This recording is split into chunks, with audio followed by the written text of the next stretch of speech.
Hi everyone and welcome to part 3, the final part of how to grade a card.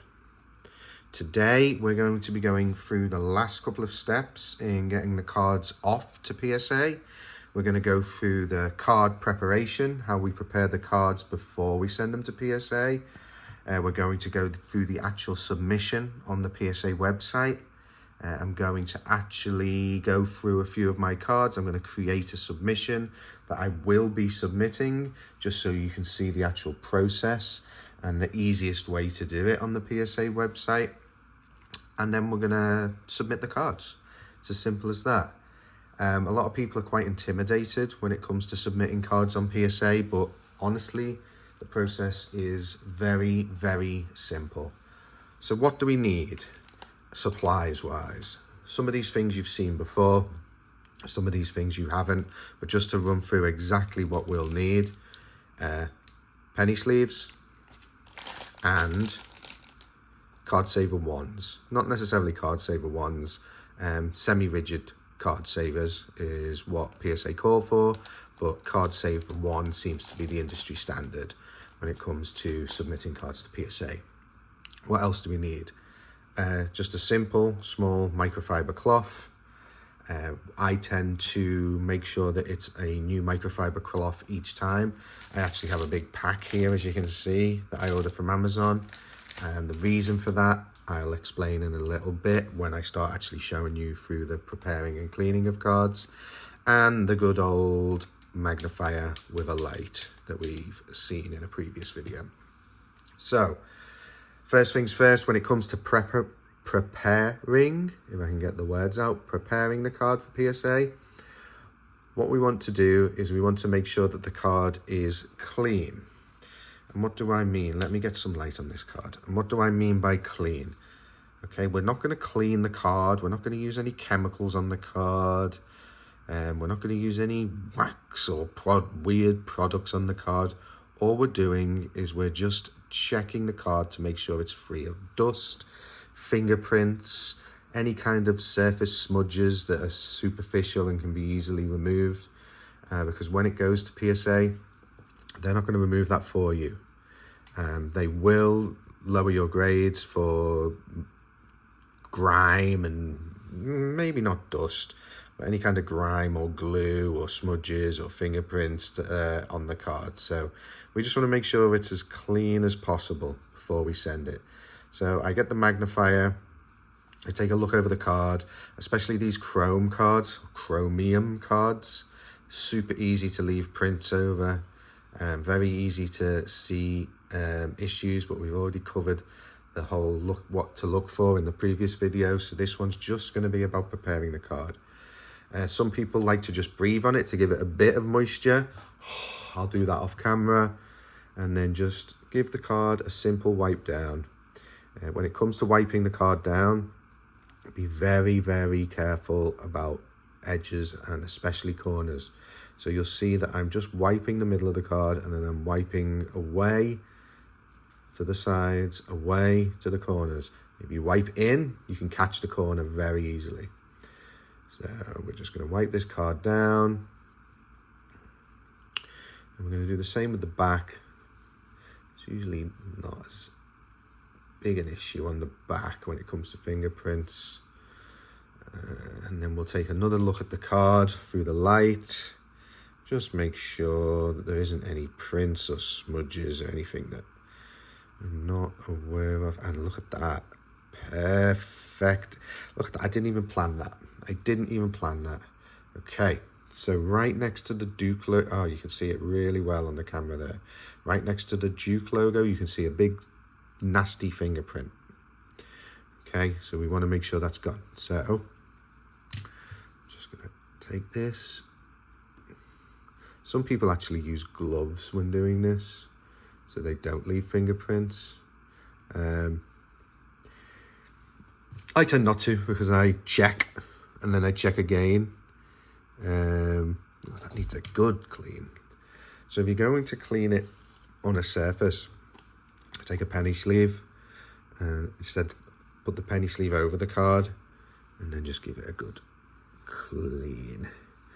Otherwise, if you put your fingers on a card to hold it while you're cleaning somewhere else in the card, you're going to leave a fingerprint there. Some people put a penny sleeve underneath to lift the card so they're not putting prints on it. But let's just have another look. Okay, smudges have gone. And there are no more smudges on that card. Okay, so once we're happy the card's clean. I'm not happy that card's clean. I'm not. I can see more smudges. Let's just get that one there. This is called doing your due diligence. This is why I get a lot of 10s. Okay? Because I do everything I possibly can to make sure that card is perfect before it goes anywhere near a grader's hands. And this is like the prime type of card that's going to get prints on it. It's chromium and it's black. So this is going to be like rife for prints or smudges or anything like that. But this one, I think we're good. Okay, so once you're done, get it in a penny sleeve. And then it goes into a card saver. Easiest way to put things in a card saver, it's kind of a little bit practice makes perfect with these. You've got to kind of just squeeze the card saver so there's a gap. Okay, some people like to stretch it out a little bit. That's fine, do as you wish. Okay, just get it stretched out and then just squeeze it enough until the card can just fall into the card saver.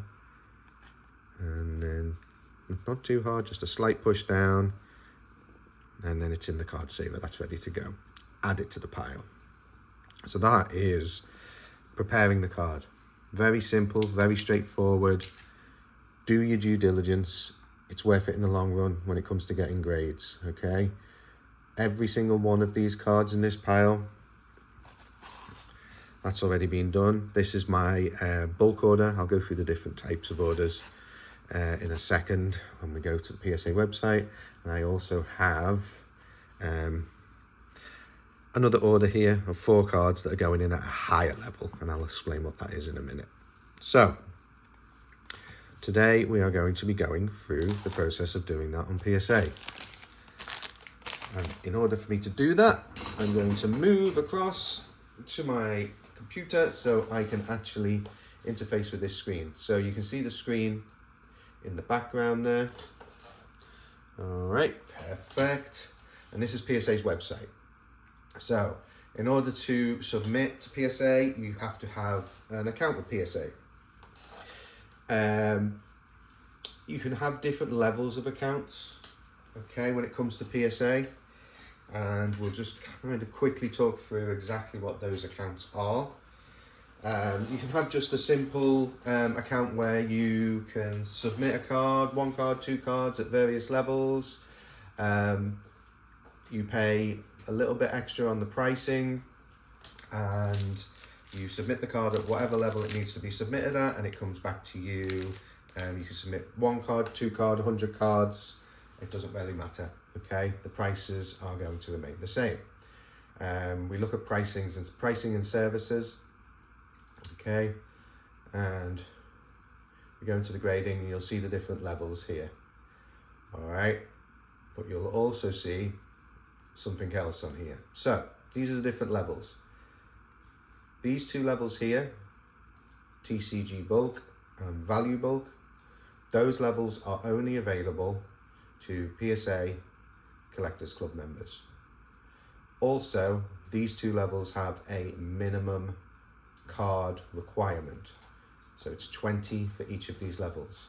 So in order for you to submit cards at this price per card, you need to be a Collectors Club member and it's a 20 card minimum. Okay, so that's something to keep in mind when you start considering how you're going to use PSA moving forward.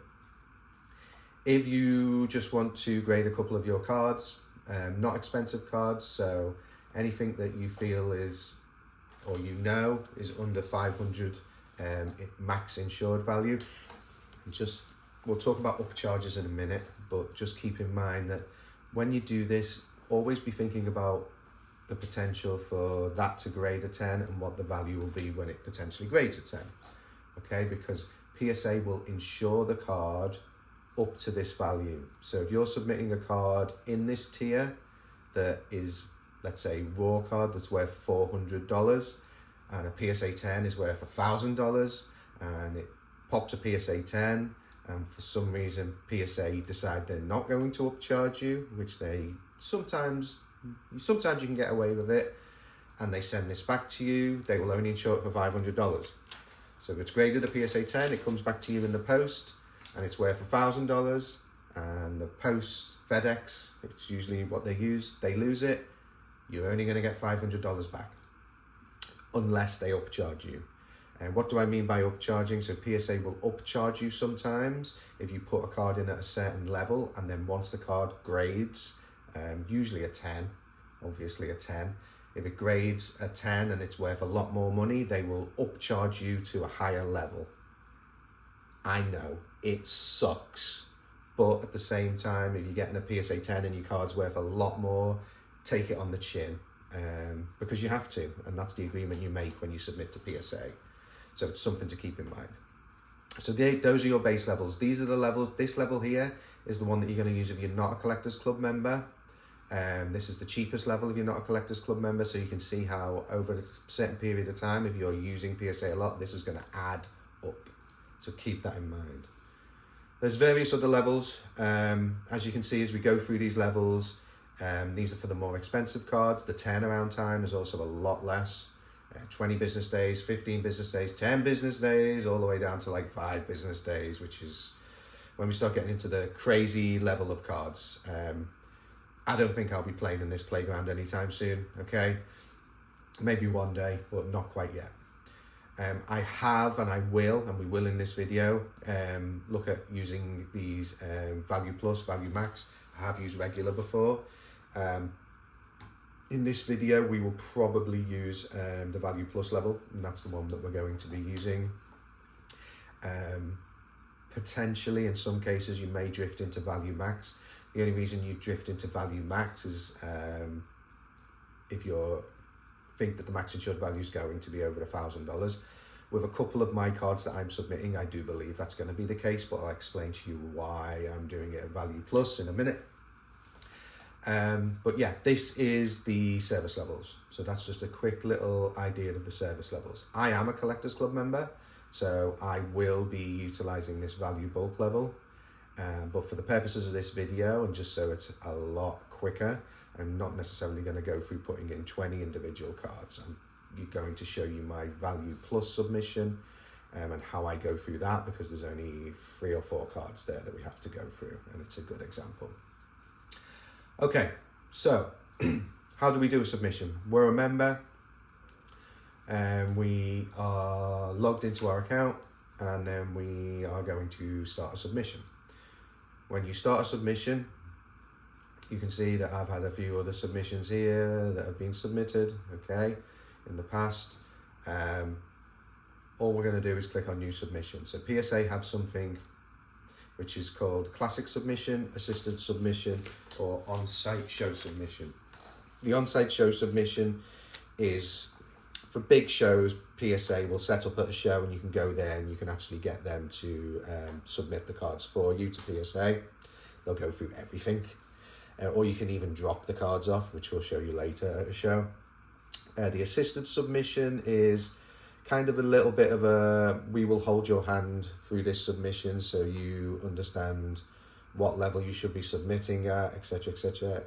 It can be okay, but for the more experienced people who've done it before, you just use classic submission, which is, like it says there, best for experienced submitters.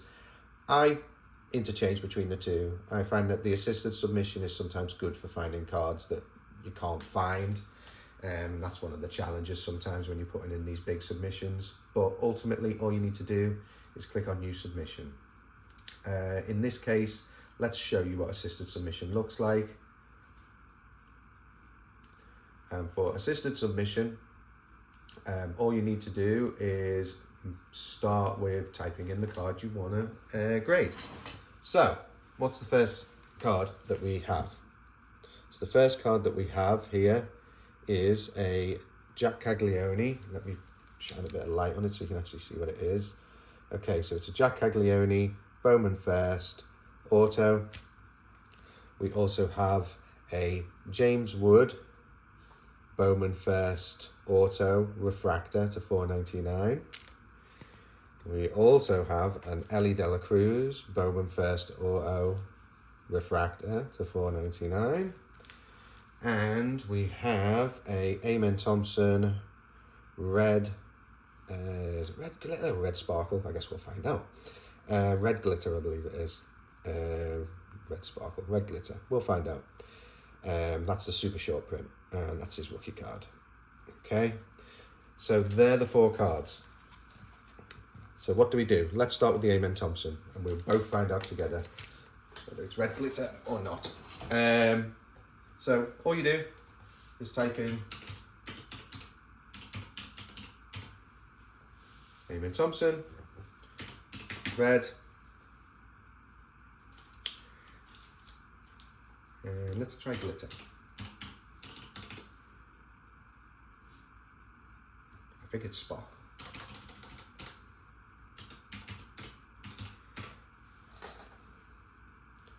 And we wait for PSA. Okay, there it is. Yes, I was right. Red sparkle. Okay, so you'll see it's on here. It's the red sparkle, and it will tell you it's Panini Prism 2023 150. So what does 150 mean? This is a good way of verifying it. So if you look on the back there, you'll see at the very top, it's got the number 150. So we're going to say that's the one, and we're going to confirm. So item added. Also be aware that if it isn't in here, if you're struggling to find something in here and you put in 2023, my best card ever, okay, which it's not going to find, okay, you can just add it manually. So part of the process is for PSA to actually make sure, it's called their research and ID phase. They will make sure that it is actually the card that you're saying it is. And that's part of their process. So if you can't find it on this list, if it's so new or so rare, then you can just add it in manually. Okay, I even do that where there's some results that I'm seeing for the cards because I don't think it's got all of the details of the card. Like it doesn't say it's a silver when it's a silver or something like that. You can just click add it manually and it will add that card in. Like I can even do that here. My best card ever, and I'll go confirm, and you'll see my best card ever is sitting there. All right, let's delete that for now. But we'll carry on the search. So we'll search for the other 2 cards. So the next card we're searching for is the Ellie Dela Cruz, and it is Bowman First Refractor. Let's see what comes up actually for that. Bowman First Refractor. There it is. Okay, so 2022 Chrome Prospects BCP 50 Ellie Dela Cruz Refractor. Click on there, and we'll see that it is the 4 number to. That's weird. That's an interesting one. Okay, so let's take a look. Okay, so this is the wrong card because it's not an auto for a start, and the number's in the wrong spot. So what I'll do is I'll do this, and then if I take a look at the top there, in this top corner, it says CPA-ED. So that's the one I'm looking for. CPA, and hopefully that finds it. Okay, maybe not. So I'll just go refractor auto. So you can see where this becomes a bit of a pain. Is you're trying to find some of these cards and you're just trying. Oh, help if I put the name in.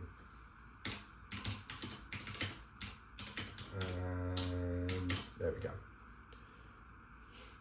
Okay, I think we have it. See, so CPAED, which is there. Okay, so that's the correct reference number, even though it isn't put very well. We'll click on here and we'll see that the number's in the correct position. It is his Bowman First Auto. The estimated value there, as you can see, is a little higher than the one that we're looking at. And then we'll go, okay, so we can confirm that that is the correct card. So that's the second card added. So We've just got 2 more to add. Hopefully this is a little quicker. So we go James Wood, Bowman, Chrome, Refractor, some mismatch of words that I've got in there, but hopefully that'll pick it up. Yes, it has. So, same with this one. We'll look, I believe this is the right card, but we'll just confirm. So, CPA JWD, I'm looking at the back of the card again, and I'm seeing that it's CPA JWD. I'm looking at the front of the card. And when I look at the front of the card, I can see it looks exactly the same. So once again, we're going to confirm. And last but not least, we've got Jack Caglione. So we'll put in his name, Jack Caglione. I think that's spelled right. Yes. And then we'll go Bowman first. Auto. That should pick it up. There's probably lots of these that have been submitted recently. I believe that's it. Let me just see that it's CPA JC. Yep, in that top right corner there, you'll see it's CPA JC. And we'll take a look at the picture. And we'll go, yeah, that is the correct card. Okay, like I say, if you make a mistake here, it's not the end of the world. All right, because what they will do is they will do the research and ID, and during the research and ID phase, they will identify and make sure it's the right card. So, here we go. Because this is the assisted submission, what it's going to do now is it's going to say, PSA is going to automatically recommend the most cost-effective service level for you based on the item's estimated graded value and maximum insured value. Okay. So this is where you have to be a little bit careful, especially with these cards, okay? Because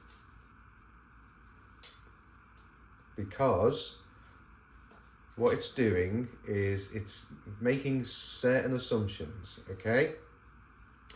It's making an assumption that you want it to be in this level. I don't, okay?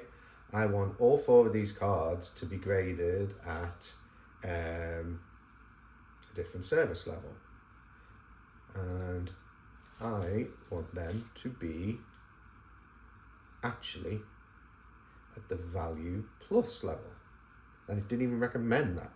So you got to be really careful, okay, because it will do things that you don't necessarily want it to do. You do not want it in this level because it's saying it's a 45 business day turnaround. All right, it's also, and you also don't want it to be in this level because I guarantee you that all of these cards, with the exception maybe of the Amen Thompson card, they'll grade this card. If it comes back at 10, they'll upcharge you and it'll still take them 45 business days. All right, what you want to do is you want to select the most suitable level. I think for me, I want the 20 business day turnaround. I'm willing to pay the extra. So I want them all to be value plus. Okay, so I've moved these all to the value plus. Also, with my Ellie De La Cruz, I want that to be in the same surface level as these. All right, I understand it's a higher, see, it's actually calling it out to me. I understand it's a higher value card, but that's only in the case it comes back a PSA 10. All right. So I'm willing to take the chance on that. If it comes back at 10, feel free to upcharge me. But for now, I just want you to grade it at this service level. I will make sure that my card is suitably insured on its way to PSA. And then if it comes back at 10, they're going to upcharge me and it will be suitably insured on its way back to me because they'll have charged me for that. Okay, so there we go.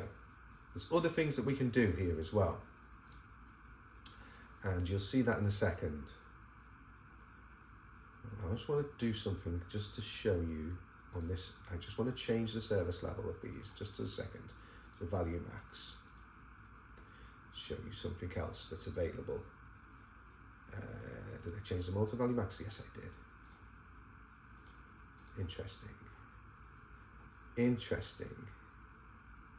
Okay, Something that I've noticed as well here is if you do this, okay, if you do the guided submission, there's something that's not available for you in the guided submission. And the thing that isn't available for you in the guided submission is minimum grade. All right? And that's a service that PSA offers you, where you can say, if this card doesn't meet a certain grading level, then I just want you to either send it back encapsulated as being a, verified card or something like that, or I want you to send it back to me raw because I don't want a PSA 7. It doesn't look to me like that's something you can do here. It looks to me like that is only something that you can do at a different service level. At the unguided level. So here's what I'll do, is I'll save and exit this one and I'll show you that. Okay, so I'm going to do a new submission, I'm going to do a classic submission, and I'm going to show you the classic submission experience. Okay, classic submission experience is a little bit more, you know what you're doing and you're going to figure it out for yourself. So it's asking you what you are grading. We are grading trading cards, okay? When you're are you grading or are you doing a dual service? What a dual service is a dual service is essentially, I'm looking for the grade and I'm also looking for you to verify that the autograph is genuine. We don't do that. So I say we don't do that, I don't do that on these cards. These autographs are already verified by Panini or Topps or whoever it is, all right? The only time you'd really need that autograph service is if it's a hand-signed card by someone. Otherwise, I don't see the point. People do it, I don't see the point. You can do crossovers, you can do reviews, okay? Reviews, I don't see the point in that. PSA, if you send in a PSA card that's a 9 and said, I think this might be a 10, they're going to say, no, it's a 9 because we told you it's a 9. This seems like a redundant thing to me. Crossover is if you've got like an SGC and you want it changed to PSA, they'll do that. Reholder is like if you want it in a new reholder because it's been damaged or it's old and it's dirty or scratched up, they'll do that for you. So that's the different things that they can also do. But we're just going to grade a card. And the difference in this one is you're going to actually select your service level before you actually identify the cards. So what we're going to do here is the one we were looking at previously, which was this value plus level. We're going to say, and we want this everyone in this submission to be value plus. And we're going to find the card again. So let's just go for the Jack. No, and it's looking in the same database. It's looking in the same database. It's not doing anything different. It's just not necessarily. It's allowing you to make the decisions. Okay, so that's the refractor.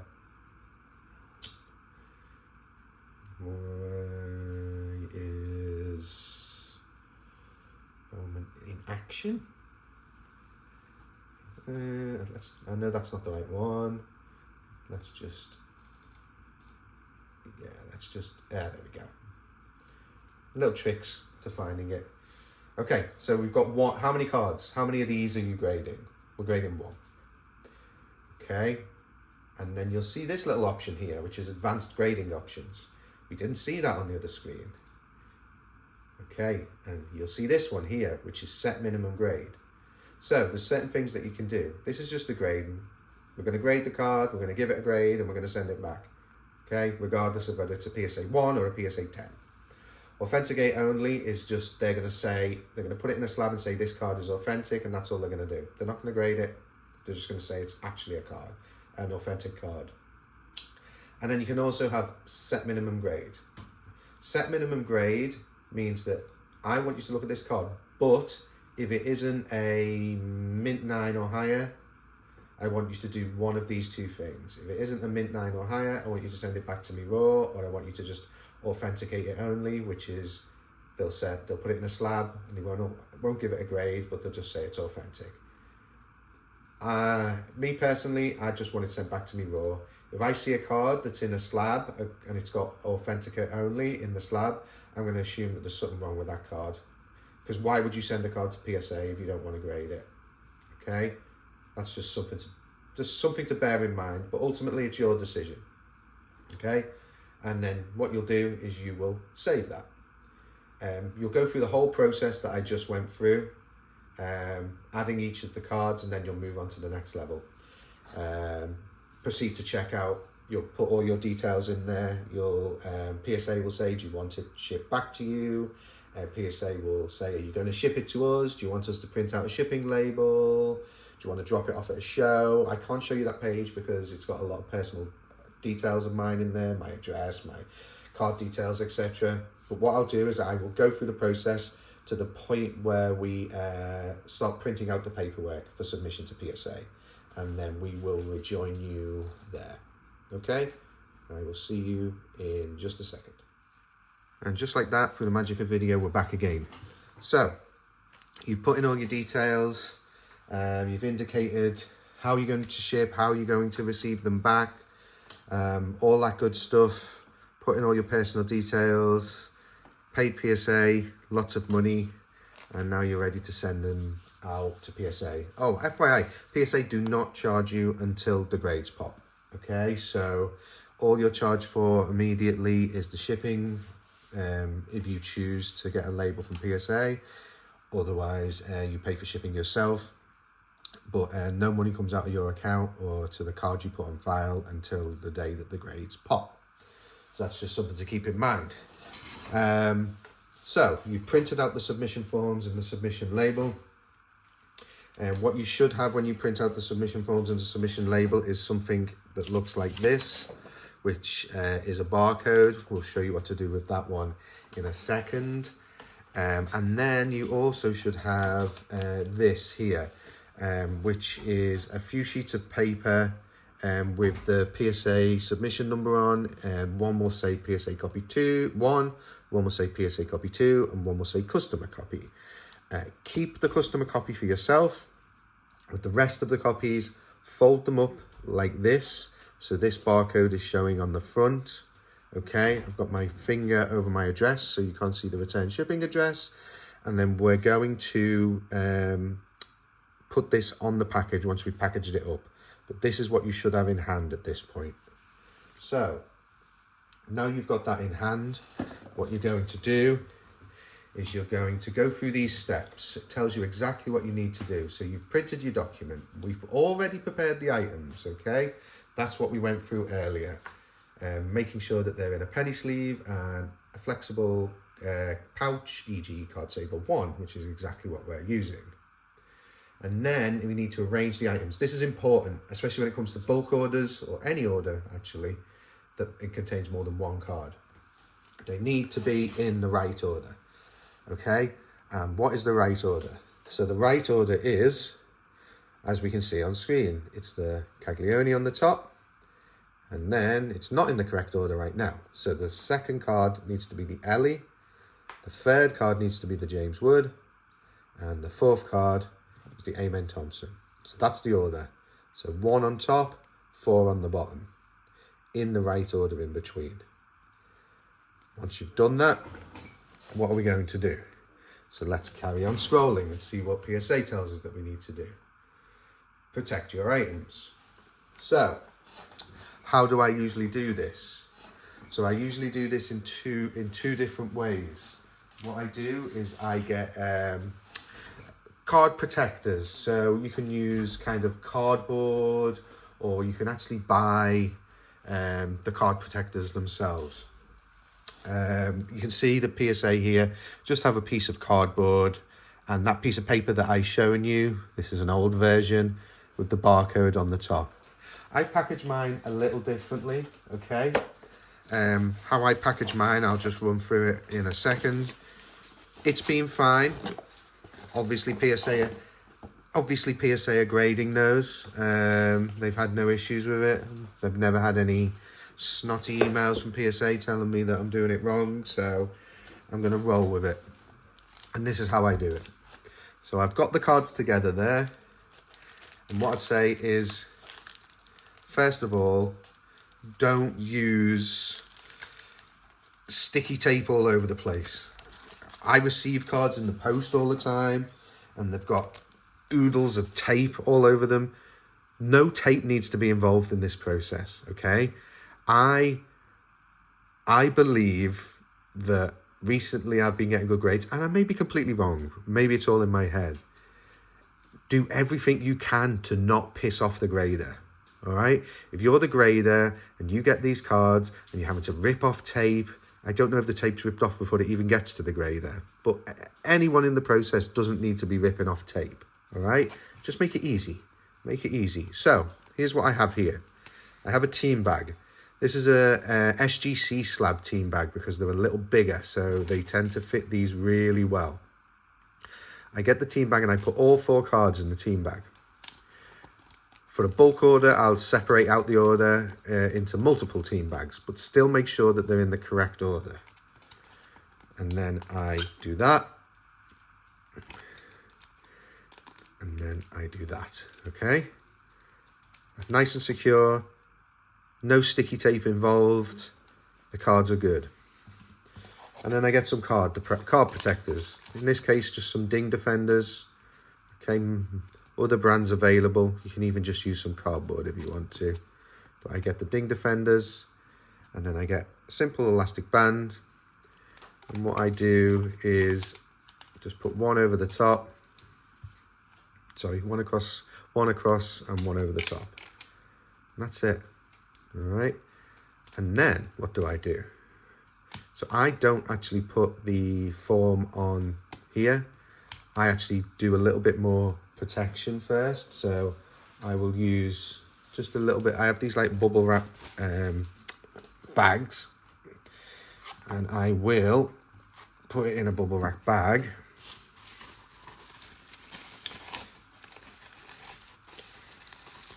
Sometimes 1, sometimes 2, just depending on how I'm feeling. And then I will get that piece of paper that I showed you before, and I will put a rubber band the same way around both. Okay, so with that in mind, and with the assumption that that piece of paper is attached to that, you may recognize these.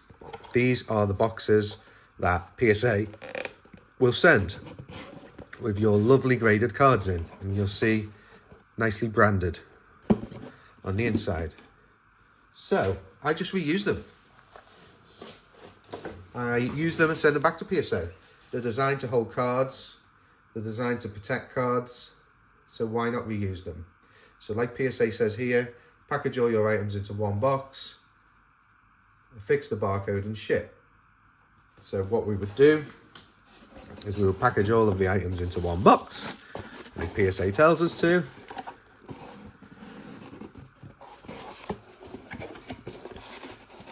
Make sure that you add more bubble wrap, okay? Make sure it's nice and tight, and not too tight, but tight enough so it doesn't rattle around.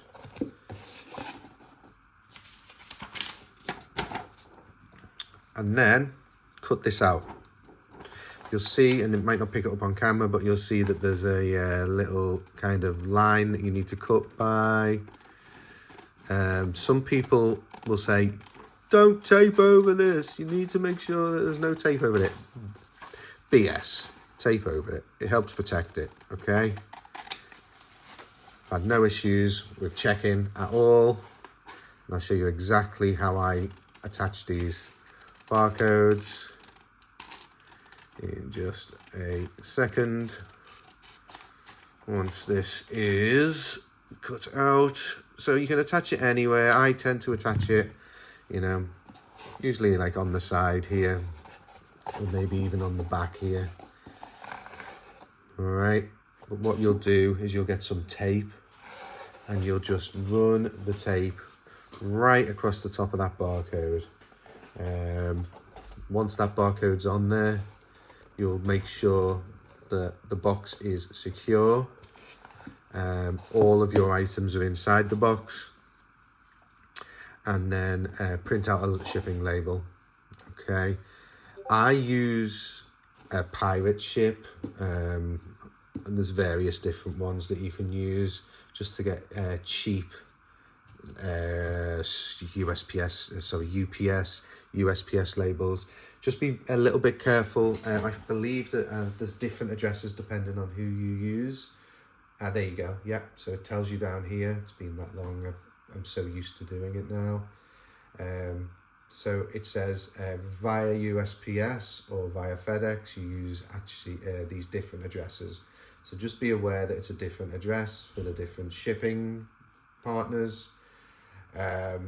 Also, I believe that this one is UPS as well. Okay, so double check that. I use UPS to ship all of my items to PSA. I don't use USPS, so I believe this is the address that I use, but make sure you verify that before you send anything via UPS. Okay, yeah, so what I do is I get this barcode. Let's find a sensible spot for it to go. Let's take these out so they're not rattling around in there. And yeah, all I do is I just pop the barcode on the box here, and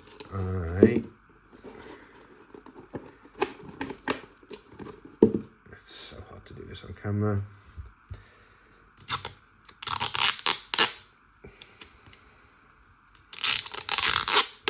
All right, get some tape, but this tape is not working for me right now. Oh, okay. Sorry about this. There we go. Finally, you get a bit of tape. Okay.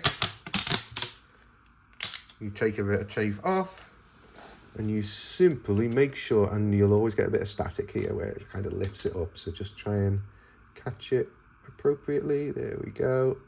And then, boom. Right down, nice and flush with the box. Push it down, make sure it's all nice and taut, tight, bubbles in there. There we go. So you can see the tape is over the barcode. And then get your shipping label, pop your shipping label on the box. Also make sure you buy the appropriate insurance, depending on the cards that you're sending, okay? Value the cards and make sure you get that additional insurance, because if these get lost, you'll only get standard insurance, which I think is about $100 on UPS. So if you're shipping hundreds of dollars worth of cards, you know, I know some people that will always take that chance, but you know, if you're shipping sometimes $2,000 worth of cards in one of these boxes, it's worth the $20 just to get a little bit of that extra peace of mind if they do go missing along the way. And all in all, that's it. Keep an eye on your PSA account, okay? So the PSA account will not show on your orders until it lands at PSA. Be aware that when it lands at PSA, it'll send you an email saying that the order's been received. But if it's one of the lower level orders, it might just sit there, in some cases for weeks, until it goes into the research and ID stage. But ultimately, as long as it shows that they've actually received your order, don't worry about it. It's safe, it's with PSA, but they just drag their heels in a lot of cases, especially on these lower end orders, in actually looking at them, moving them into the research and ID stage. You can follow your orders along on the PSA website, on your orders page. Keep them up to date as to where they are until they actually pop, and then they will just automatically send them back to you if that's what you've selected, because you can select to send to the vault, you can select for them to just sell them on eBay for you. There's various things you can do, and you can actually change that along the way. So even while you're waiting for your order to come back, you can say, oh, I just want them to sell it on PSA, I want you to keep it in your vault, whatever it may be, and there's various advantages to each. But that video was a hell of a long video. So I'm going to end it there. Once again, any questions on this, drop them in the comments. I will do my best to answer them if I can answer them. If there's anything else that you're interested in, is there anything you want me to make another video on when it comes to grading cards, inspecting cards, anything else, just let me know.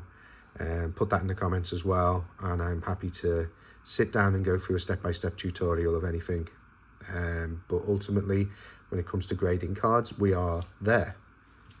We've looked at the inspection of the cards, we've looked at buying the cards on eBay, and now we've looked at submitting the cards to the PSA. The next thing is you get your grades, and you cross your fingers for sometimes 3 or 4 months, and you're there. So it's not as intimidating as most people think. It's a pretty well-guided process from PSA. But like I say, if there's any questions, just let me know. And I appreciate your time, and I'll see you next time. Bye-bye.